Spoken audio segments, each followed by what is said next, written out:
ಇವತ್ತು ರಮೇಶ್ ಬಲ್ಲಿದವರ ಭಾಷಣವನ್ನ ಕೇಳಲು, ಅವರಿಂದ ಇನ್ಸ್ಪೈರ್ ಆಗಲು ದೇಶದ ದೊಡ್ಡ ದೊಡ್ಡ ವಿಶ್ವವಿದ್ಯಾಲಯಗಳು, ಸಂಘ ಸಂಸ್ಥೆಗಳು ತುದಿಗಾಲಿನಲ್ಲಿ ನಿಂತಿವೆ.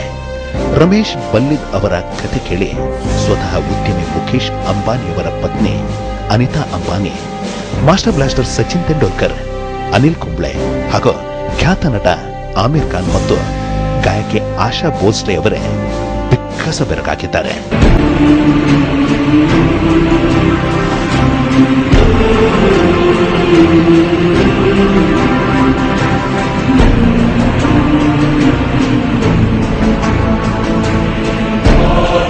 ಹೌದು, ಎಮ್ಮೆ ತಿಮ್ಮ ರಮೇಶ್ ಬಲ್ಲಿದ್ ಇವತ್ತು ಇಡೀ ಭಾರತವನ್ನೇ ಗೆದ್ದಿದ್ದಾನೆ.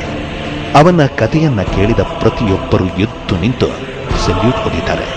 ಯಾಕಂದ್ರೆ ಹಿ ಇಸ್ ರಿಯಲ್ ಹೀರೋ.